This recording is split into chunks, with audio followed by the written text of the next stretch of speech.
In this episode, I'll muse about the range of methods and how to answer the question, which method should I use? And as you may imagine, the right answer is difficult to determine because it's actually a flawed question. The method needs to meet the moment, and moments change faster than we usually notice. So here we go, episode 76, Methods and Moments. Hi, I'm Karen Rohlf, and welcome to Horse Training in Harmony. This podcast is about you making progress with your horse in a way that you both can love. It's about learning how to move and be in harmony. Because yes, you really can develop a horse to be both athletic and happy. When we show up as our best selves for our horses will show up for us. So let's get started. The other day, I was helping someone with her horse. It was a professional, and she had a really challenging horse. Now, we shared really similar principles and priorities and fairly similar general methods, definitely in the horsemanshipy or relationshipy, partnershipy kind of area. Now, in watching her with this horse, I started to realize that there was part of a spectrum of possibilities and techniques that she wasn't using. Now, the methods being used were really fair, but if we step back and look at the range of what we can do with a horse, from on one end of the spectrum using really high rewards and only rewards on one end, and on the other end, we can use really high amounts of pressure. And, of course, we have to put punishment in there somewhere, but in general, I don't think positive punishment really works or is advisable. But, pressure and release and punishment-y kind of things. And, of course, there's neutral in the middle. And so what I noticed with this horse, who is, could be, one of the things could be really aggressive. I noticed that they were staying in the neutral to pressure range. And again, they were doing it well. So not abusive, not forceful, not punishing, stuff like that. But it was definitely in the neutral to pressure. So a typical pressure release kind of method where the most enjoyable thing was nothing, right? So you're just using comfort and release. And, for a lot of horses, that pressure and release system can work. They get it. Horses love comfort, so it works for them. But with a horse with anger issues and trust issues and often with fear issues, it stood out as a missing piece. I was like, wow, there's a whole half of the piano, that they're not going below middle C or above or whatever the analogy is. And now here's an interesting part, which is what made me decide to do a podcast about it, is when I kind of suggested that they enter that range, I sensed some resistance. Now, they didn't tell me no, but I could feel there's like, maybe not. And I got the sense that she felt that using a reward would somehow make it not a real, and that's in air quotes, a real result. That if there was a reward involved, they still wouldn't know for sure that the horse was doing it because they asked. And so that got me thinking, which it sort of seemed to imply that this person thought that the only valid measure of training is if the horse would do it simply because the horse asked, whether or not they really wanted to. Now, that's a useful sort of situation. Especially if you think back in the day when we needed horses to work for us to plow fields or for transportation, there was certain we got to get this done. And the safest, best situation is if everybody just knows the rules and I can get you to do what I need you to do. And even these days where we're not using horses like that for jobs. Now, a lot of people still are, but like me, my horses, they don't need to do anything, right? This is all just for my own fun and entertainment. So even now, I think every horseman needs to be able to do the skill of, come on, I need you to do this now. Absolutely. But I find as I move more and more into the priority of relationship, I found the percentage of times that I employ that method is actually becoming smaller and smaller, although it is still there because there are times I need it. I use the analogy of the leadership like to cross a busy highway, right? So if I have to, for some reason, have to get a horse across 6 lanes of traffic, there's a fire coming, or whatever the reason, it's just an analogy. I want to be able to go, come on, we're going. And if halfway through the horse goes, I'm not really comfortable with this, I can go, yeah, I hear you. Let's get on the other side. We'll talk about it later.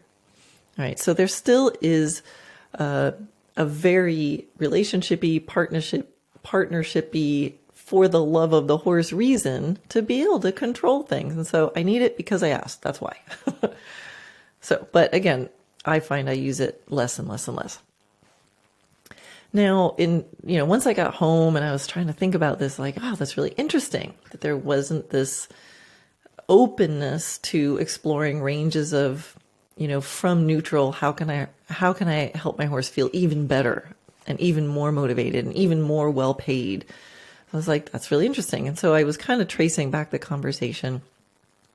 And earlier in the interaction, she was mentioning something about something the horse could do well, but then she qualified it with, but it's just like a trick, and kind of brushed it off. Now, it was actually a fairly high level kind of thing, but it's like, but that doesn't really count because it's just a trick. As if learning something as a trick made the result somehow not as valid. And so, then of course I'm like, well, what does that word trick mean? So I got out the Google. I was going to say get out the dictionary. I got out the Google and I found out that the word trick originates from an old French word that means to deceive. So I was like, aha, that's where the word trick gets a bad name. So if you teach a horse a trick to do something on cue, it's deceptive. Now, you could imagine, a performance, we've seen comedy performances with horses and, the phone rings and then it looks like they answer the phone. So that's a trick. The horse didn't necessarily go, oh, I'm going to pick up the phone and see who's there. They have a cue. Somebody trained it when the phone rings. When this thing makes this sound, you pick up this thing, right? So we can say, okay, it's deceptive, but, still they did it. And so, maybe it's a trick because you can't actually force the horse to do it. If the horse didn't pick up the phone, would you shove it in his mouth? Would you forcefully open the mouth and shove the phone in there? And if you could get the horse to do it that way, then that would make it more real. I don't know. I don't really think so. So that made me think about getting horses to lay down, right? So multiple ones of my horses lay down. We have a cue to lay down. I can say, hey, you want to lay down? And they'll lay down. But there's multiple different ways, multiple different methods to end up with a horse laying down. And again, think about that whole range that I mentioned earlier, from using only rewards to using some sort of pressure. So there's 3 main ways to lay a horse down. One is to just what I said, to lay a horse down. The horse is tied and there's using ropes and restraints to kind of physically have the horse get off balance and fall down. And then the pressure stays there until the horse submits. And eventually they get a good dose of learned helplessness and they will lay down. So that's one way. It's not my way, but it works if you mean the goal was to get the horse on the ground and the horse is on the ground. And I could imagine, because horses are amazing and they figure it out, that they end up, being able to look like they're laying down very willingly because they've sort of given up all hope of other things. Like if they don't lay down, they're going to be knocked down. So you can make a horse lay down that way. Now, another method kind of in the more towards the middle section would be you do use some pressure, but it's more like you're using the aid of a rope to to communicate, to gradually approach the horse deciding to lay down. So you could use a stick to suggest that the hind feet come under. You can ask the horse to lift a front leg. You can have your hand on the leg and then rock the weight back. And you could reward small approximations as you get near that, as you go. So you're doing a little bit of manipulation, a little bit of maybe, so you don't have to bend down and hold the leg. You can use a rope so you can stand up in a comfortable position and have the leg up. And you can use those pressures in order to clarify what you'd like the horse to do. And you're still using pressure release, but you're also using maybe a little bit of reward. Pressure, invite the horse back. They come back, you release, you put the leg down, you give them a cookie. And then next time you try to go a little further. I think that's a great way to do it. And I've seen that done when it's really in the middle. It can be done very beautifully. And now another end of the spectrum would be pure scan and capture. So you just watch the horse, and when he lays down all by himself, you go over and you go, good, and you give him a cookie, and you give him lots of cookies, or whatever it is that he likes, scratches. And you repeat that. Whenever it looks like he's getting ready to lay down, you make sure you're around, don't disturb it. When they're laying down, good, cookies, make them really happy you did that. Then you can start adding a cue. So the usual way I get my horses to lay down is at some point in the summer, I ride them, I hose them off, I bring them from the wash stall over to a nice sandy area. Chances are they're going to roll because they feel safe with me. And as they are pawing, I start pawing and I start thinking about them laying down. And as they once they commit to going down, I go, good. And I got a pocket full of treats. And then pretty soon I can just go, you want to lay down? And I start to paw the ground with my foot and down they go. Now, with choices 1 and 2, the first two that I mentioned, if the horse doesn't want to lay down, you can probably make them lay down. With the last choice, the scan and capture, you can't. I mean, if they don't want to lay down, there's no, you're just like, would you lay down? No, you're not going to lay down. Okay. However, I have to say, once you've established, like now that my horses have the cue for laying down, I found that there are times when, in the middle of a session when my horse is not necessarily thinking of laying down and I can suggest it and they'll go, yeah, okay, I'll lay down. So it ends up being, is it a trick? Did I deceive anybody? No, it's just something I taught in that way. So in this mindset of, it's not valid unless you can sort of make your horse do it, even if he doesn't want to, then that would make only choices 1 and 2 valid training methods, and choice 3 is not. In some people's minds. But I want to, entertain, like those are all training methods. They're all equal. Well, they all can work to achieve the goal. And then we just have to see what actually is our intention. And I just want to tempt anybody listening here to think about that deep of a mindset or the word's not coming to me, but that very deep inherent belief about is the final goal of training is I need to be able to make it happen at any time, even if it doesn't want to happen. And that I think used to be an assumption of my training process, because that's kind of very common in the traditional world. And now it's just simply not. If the horse doesn't want to do it, I don't need to necessarily make it happen in that moment. I need to figure out why he's not willing to do that. And then that's on me. So and then this, welcome to the wandering brain of Karen. So I'm like thinking about all that stuff. And then I came across, quite by accident, a really interesting article in the New York Times. It was online, and I will put a link to this in the show notes. But it talks about the value of children being able to express their objections and feelings. Now, disclaimer, I am not a parent. I have no experience in raising humans. So, parents out there, I know nothing. But the New York Times said that there were some studies done, and it explained how children who were afraid to express their objections and their feelings actually don't blossom. And the ones who are afraid to voice their opinions go deep into submissiveness and end up with confidence problems. And I read that and I'm like, whoa, this is very applicable to horses. So one of the things when you start thinking about more relationship and more partnership kind of training with horses, part of that is you've got to be able to accept when your horse says no. You've got to accept that they're going to tell you.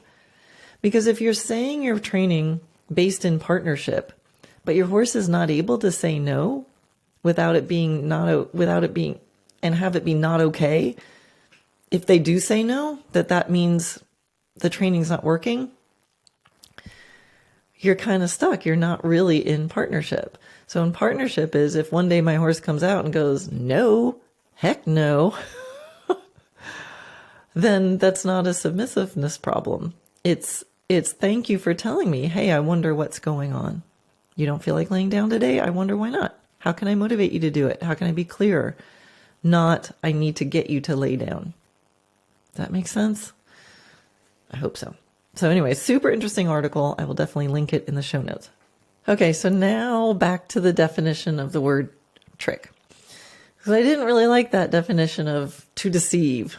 Like, there's got to be a different definition for this. So I looked deeper, and when you find the definition online, they give you a couple definitions, and then it's like, see more. So I clicked see more, and if you open up see more and you scroll down a little bit, you'll see some other choices for the definition of the word trick. One describes it as an adroit technique. Well, what the heck does adroit mean? Adroit means expert or nimble in the use of hands or body. Yes! That's a good definition of the word trick. An expert or nimble use of the hands or body. An expert technique. Another definition of the trick is, of adroit is cleverly skillful, resourceful, or ingenious. Aha! So people who train using tricks are cleverly skillful, resourceful, or ingenious. Yes. Another definition of the word trick is a dexterous feat, especially meant to entertain. All right, I'll take the dexterous part of it.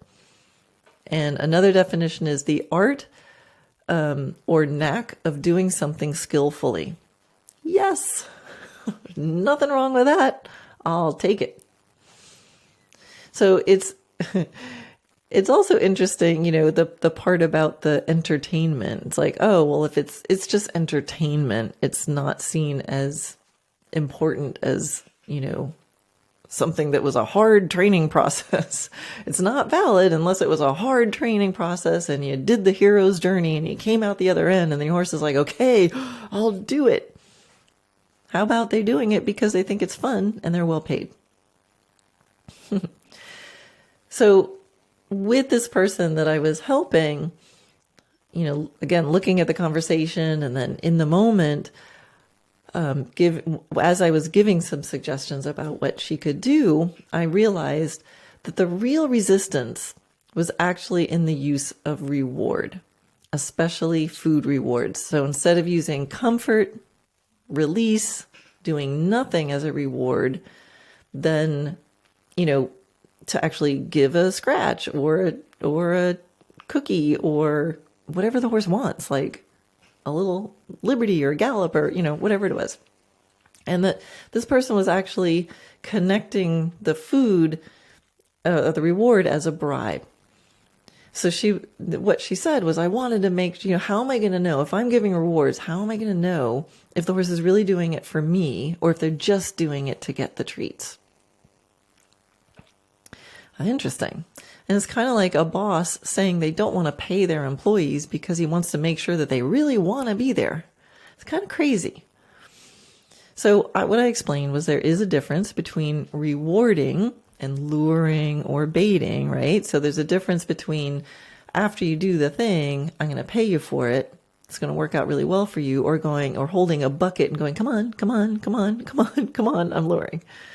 Now, luring and baiting, there's a time for that. Now, keep in mind, food is usually pretty low on the priority. If a horse is really scared or really untrusting, they're not going to go for the food. So if luring and baiting is working, they're probably already in a pretty good state. And sometimes that's a great way to kind of bridge a difficult moment, and then later you take it away. But I like to use it mostly as reward.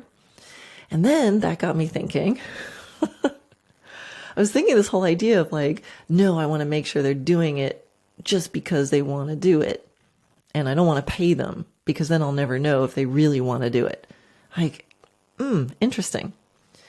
But I think a lot of people actually have this bias against rewarding or against paying. Now, this is really a stretch, guys. Thank you for hanging in here. We're going to go from horse training to, we're going all over the road here. But I've seen this happen when people think about nonprofit organizations or charitable organizations. I've seen people get angry if the person running this charitable organization gets paid too much. All that money should go directly to the cause. Now, I get it. There are people who run fraudulent organizations. I'm not talking about them. People are committing fraud. They need to stop. But there's this feeling of the person running the organization needs to not take any of the money.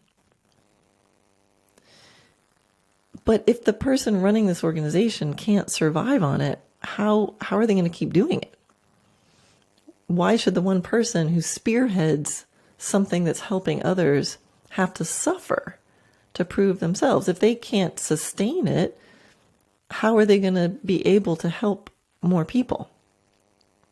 Now, this happens in the horse business too. I've been told this. I've been told I charge too much. In fact, if I really loved what I do, I shouldn't charge at all. I mean, people have literally said that to me and written it in emails. If I really loved what I did, I should be doing it for free. And that might explain a high degree of burnout and depression in the horse world. So I think we need to really look deep and dig around and see how we really feel about this idea of paying someone well. And we need to get over the idea that paying someone well for what they do is somehow wrong or somehow makes us distrust the thing that they're doing. They're just doing it for the money. So if you tend to not want to reward your horse, look at that. Well, I don't care how you go through life, but if you're thinking that way around people, I would say, I wonder if you're thinking that way about your horse. And, do whatever you want with humans. That's not my department, except I am a human. But I think, horses didn't ask for any of this. Why should they do it? They're not signing up going, God, I'd really love to do dressage with you, Karen. So I think in that situation, we need to pay our horses well for something. So how did we get here? The whole point of this section is that we want to have a whole range of techniques and methods available to us. The whole spectrum, from big rewards all the way to neutral, all the way to the pressure that is appropriate, that we need on the other side. And so this brings me to the moments part of this methods and moments episode. So the moment dictates the method.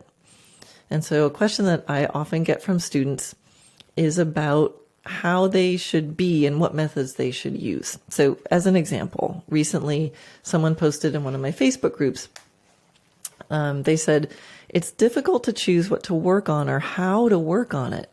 I've been given advice ranging from, quote, let the horse do whatever she wants, to, quote, she needs to do whatever you ask her to do when you ask her to do it. And then the person said, I like giving the horse a choice, but at the same time, I don't want to end up in a situation where the horse is pushing me around. So many of you might be relating to this. I mean, this sort of a question should be going on in every trainer's and horseman's mind whenever we're with a horse. Like, what should I do? What should I be doing right now? What's the intention? So there's a confusion. But it doesn't need to be a choice of which one should I be and which one should I do. Because actually, we need to be able to use the whole range, and things are going to change from moment to moment. And if we're really busy sticking with one method, I'm a this kind of person, I'm a reward only person, or I'm a pressure only person, we're going to miss these transition moments. I don't know how I could train using only one end of the spectrum. I mean, I really don't know how I could do it. I guess I don't want to. I want to be able to have a lot of tools in the toolbox. So the question is not so much what method I should be using, but what is the message that I want to give my horse in any given moment. And if I know what that message is, then I'll better know how to deliver the message, right? So what the message is and how we deliver the message depends on exactly what's happening in this moment. And we've got to be ready to slide up and down, back and forth, on that scale from reward to neutral to pressure and back again and faster than you think, much faster. So then I think about, all right, what are some different possibilities that we could be doing in any moment? Because I said, in any moment, what's the message we want to deliver to the horse? And now, in this moment, how about this moment? How about this moment? So here's some ideas if you're wondering, what sort of things could I be trying to give my horse a message about? It could be about setting a boundary. It could be asking for a specific response. It could be the message is deepen your relaxation. The message could be, I'm following you. The message could be, thank you, and you're rewarding the effort. The message could be, oh, let me make that clearer. The message could be, I want you to learn something. It's like an introduction to something. The message could be, I'm refining it, which means I want a quicker, lighter response with less aids. I might be inviting the horse towards me. I might be sending the horse away. I might be wanting to gain attention. Hello. I might be releasing their attention. At ease. Game over. I might be trying to motivate. Come on, you got this. I might be calming. You're good. You got this. You're okay. I probably could go on and on, but that's already a pretty long list. And just think of, how quickly what we need to say to our horse could change. And now in saying that, I don't want you to think, well, that's going to be really scattered. You're going to be ping-ponging all over the place or schizophrenic, and our horses need consistency. Yes, we need to be consistent. So where's the consistency? The consistent message always, I think, is that we are calm, we are clear, we are confident, and we are interesting, and we are so full of love for our horse. That is the connecting thread in all of these moments. I love you as I cuddle you. I love you as I define my boundary. I love you so much over there. All right, so back to that long list of intentions for the moment. This is something I often ask my students as I observe them playing with their horses. If I'm seeing some trouble, I'll go, hey, right now, what's your intention? And sometimes they'll well, I want it, last week they did this. And I was like, no, right now, what's your intention? If you could in this moment say 3 words to your horse, what would they be? So it's really important when you're playing with your horse, every now and then just stop randomly and go, what am I trying to say?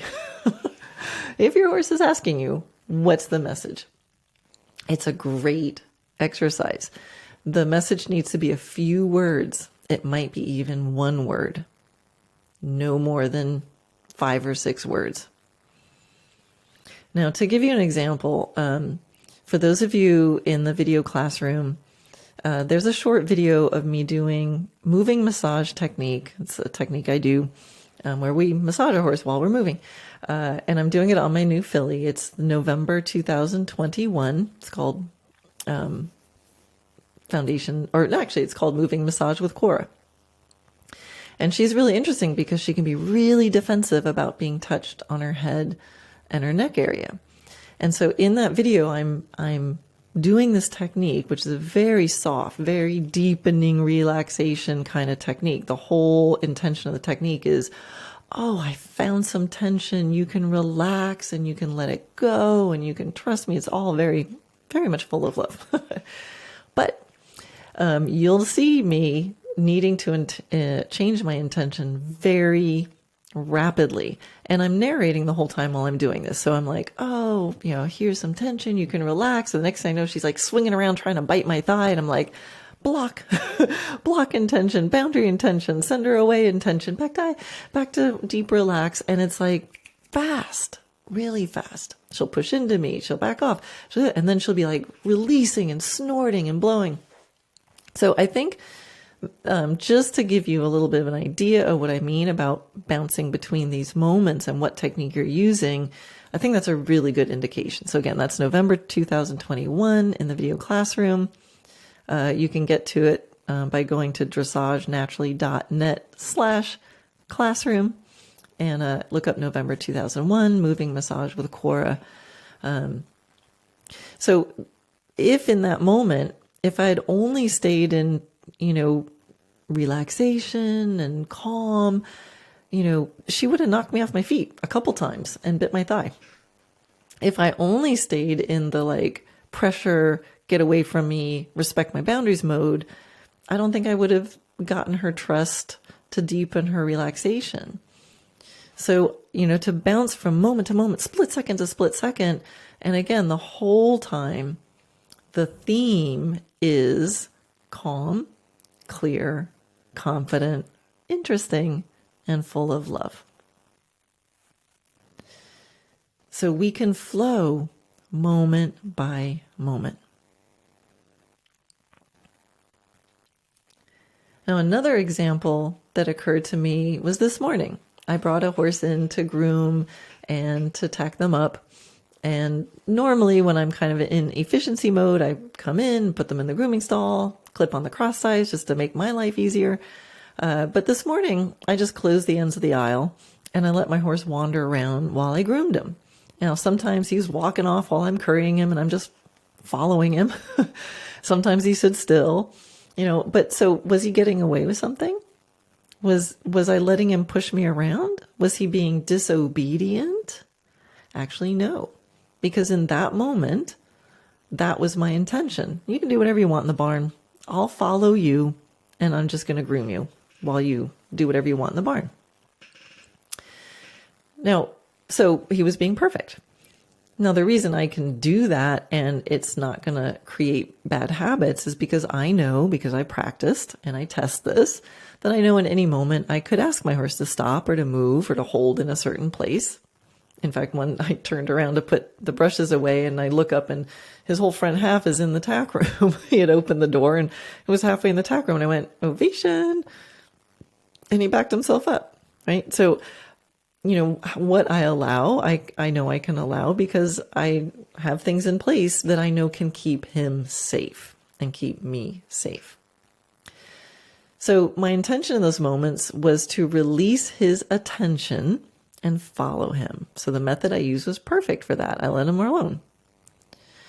And in another moment, if he goes to bite an extension cord or, something like that, that I know I can switch and be up, back, get over there, yield, and then back to follow if I want. So I can pull back and take a look at the bigger picture.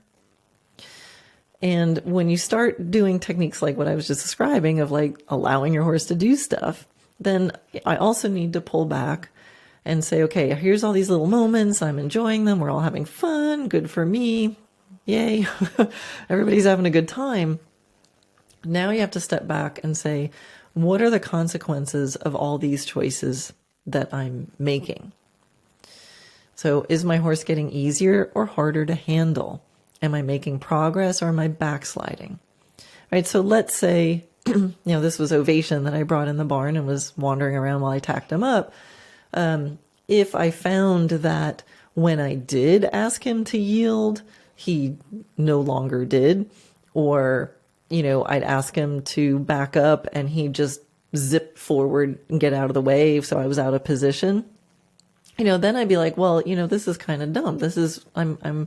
I'm backsliding. This technique with this horse is actually making it worse. Or the next time that I did put him in the cross ties, he was like really pushy and trying to break the cross ties. I'm like, oh, well, those choices of just letting him do whatever he wants might not have helped me. It's actually confusing him, right? So there's times that we do stuff like that ends up making things more confusing to the horse. So it's not inherently right or wrong what you do in that moment, but you've got to do something, be aware of what you're doing in those moments, and then you step back and go, so how's it working for me?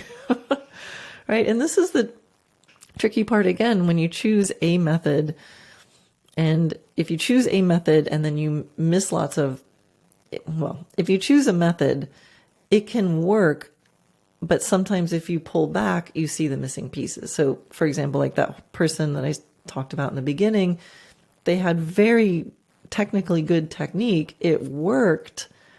But when they pulled back and said, well, here's a horse that has a little bit different issue, it's actually not working. And my lack of giving the horse that kind of space or rewards or positive things to do was actually making things worse. So it's always like a zoom into this microscopic moment, and then you've got to zoom back out and look at the big picture. Where am I heading? Am I heading where I want to go, or am I backsliding? And so based on how you answer that, you might want to keep doing what you're doing, or you might want to try some different decisions. And then, of course, you want to pull back even further every now and then and ask yourself, how do I want my horse to feel about their life and their relationship with me? Right? So we can be successful in that we can teach our horse what we want them to do, and we can get them to do it, and they can be rewarded for what they do. And they might still not be enjoying themselves or me. So I'm always checking that. How's the biggest picture? Because things can get complicated, right? Every relationship can get complicated. But for me, I don't need subservience at all times. I don't mind working with my horse. I don't mind if their personalities come out. I want to prioritize communication, but definitely be able to control things if I need to. I want to be able to say I love you even when I'm setting a firm boundary, and that I can set that kind of firm boundary and be big if I need to get big without getting mad, without getting aggressive. And I can have still a high standard for response, but still while being forgiving and being patient. I mean, I say all that. That's what I'm trying to do. I do my best. I'm not perfect. I make a million mistakes. But at least we're looking. So what's absolutely important is that we see the moments and we notice when they change, those microscopic moments. And you might have to go from big boundary to just melting all over them in a split second. Because I think horses want to know that we see them. I mean, I guess don't we all want that? Whatever relationship we're in, we want to be seen. We want things acknowledged. So sometimes an aggressive horse can have a moment of softening.